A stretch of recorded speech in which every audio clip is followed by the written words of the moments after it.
incense that was burning in the censer, the way they gathered around the sacrifice, it just looked, it's still juju, but juju that went to Harvard. Hey, excuse me over there. I don't need a disclaimer. This is my channel. Argue with your pet. If you don't have one, maybe argue with your best friend. If you don't have that either, I can't help you. All opinions are mine, and that's that. Long time no review. If you're new here, yoo-hoo! And if you're an oldie, welcome back. If you haven't subscribed to the channel, now's the time to do so. Push that subscribe button so you get a notification every time I post a new video. In case you don't know, it's the Delphinator here, and this is Review Quickie. Have you missed saying that?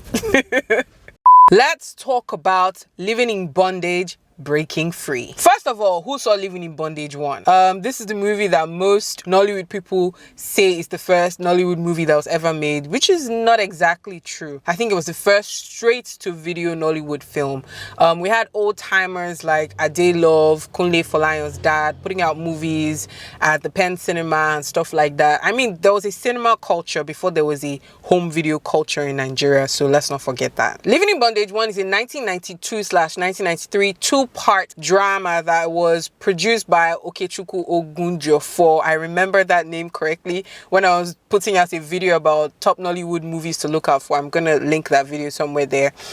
This was a two-part thriller drama that starred Kenneth Okonkwo and Enyinna Nwigwe as their breakout roles in Nollywood. This movie was really something. It was one of its kind. It was new. It was fresh. It tackled the themes that were prevalent in our society in that time period, which haven't exactly changed.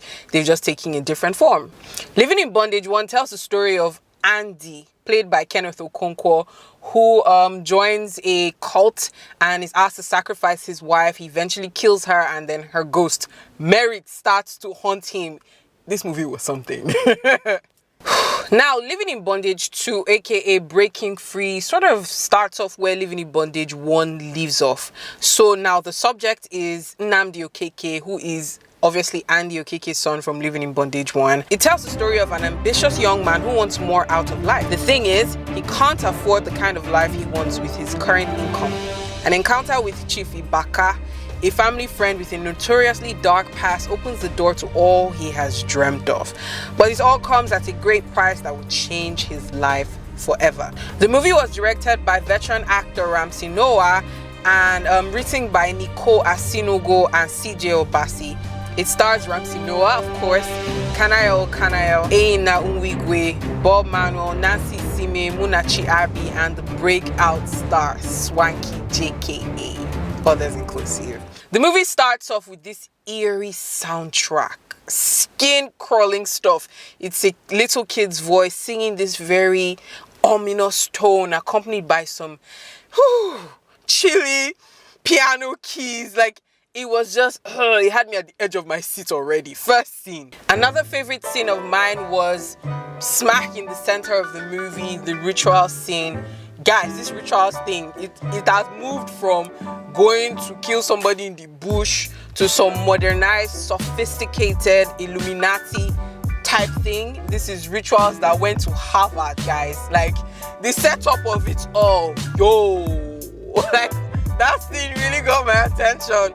The incense that was burning in the censer, the way they gathered around the sacrifice, it just looked, it's still juju, but juju that went to Harvard. Truth be told is these ritual killings are still prevalent in our society today, and I'm glad that the director, the writer, all of that, they decided to put this out and make some sort of awareness. You know, guys, shine your eyes. Things are happening in this world, in this Nigeria.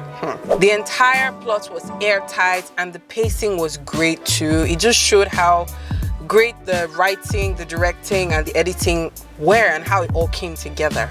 I didn't even notice how long the movie was. It had a 2-hour, 20-minute running time. I will only bring up King of Boys because of the length of time. King of Boys was a whopping 3 hours, so I definitely will compare them. In terms of pacing, Living in Bondage, Breaking Free was better. Some of my favorite performances include our protagonist, Nnamdi Okeke, played by Swanky. This young man did an amazing job. Oh my goodness. From that second scene that he was in the bathroom doing whatever it is he was doing, walking down the streets, happy-go-lucky. His amiable face, just pulled me into the character. He shone really brightly. And of course, even when he was in despair, he pulled me into his world. The scene where he has a knife about to stab, like, yo, this young man can act. I really don't know where he's been all this while. I'm so glad he has popped up on the Nollywood scene. I am indeed definitely a huge fan. Great actor. I also loved Sean Fakwa in this movie. He plays Nnamdi Okeke's cousin, and he does an amazing job. Sean has always been a great actor. I mean, he was in Ojuku Koran. That's one of my favorite Nollywood movies ever. And he shone brightly in that movie and also in this one, even though he was a supporting cast member. And of course, our director himself, who also plays the evil genius, Illuminati, ritualist head guy.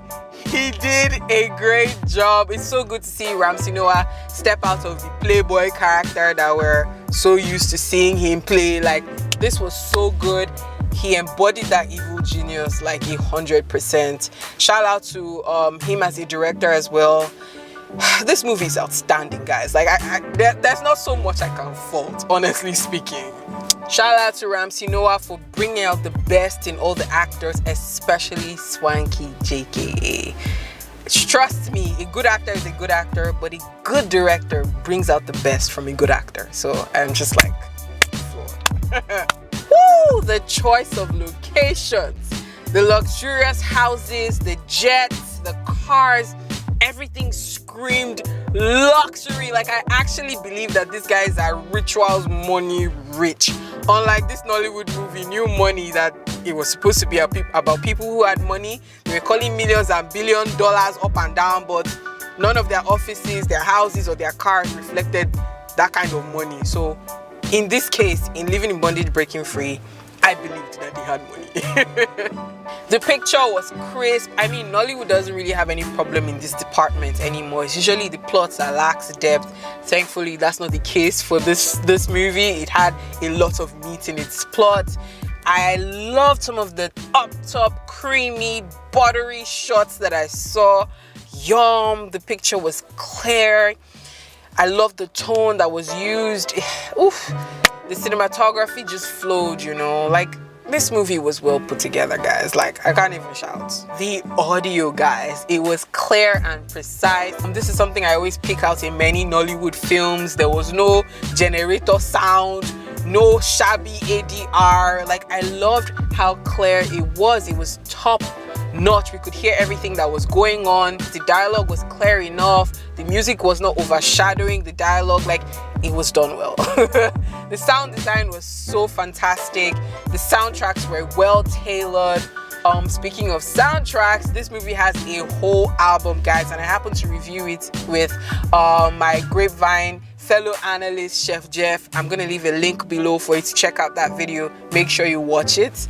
Whew, I think this is the longest review I've ever done for a Nollywood movie. I think so. Like, there's so much I want to talk about, but I don't want to give away too much. I don't want to give out spoilers, and I just don't want to talk too much. Like, go watch the movie, guys. Living in Bondage, Breaking Free is definitely the best Nigerian movie I have seen this year, and I dare say in the last couple of years. Like, it's so well done. Ladies and gents, boys and girls, are you ready for the rating? I give Living in Bondage, Breaking Free a whopping 4.5 jollof rating. Go check it out, guys, and let me know your thoughts in the comment section, okay? Once again, it's the Delphinator here. Do not forget to subscribe, hit the thumbs up button, and share this video. Till the next one, deuce. So good to be back, guys. Hopefully I have sense this time around and stay. Let me know what other movies you want me to review. Drop your comments below.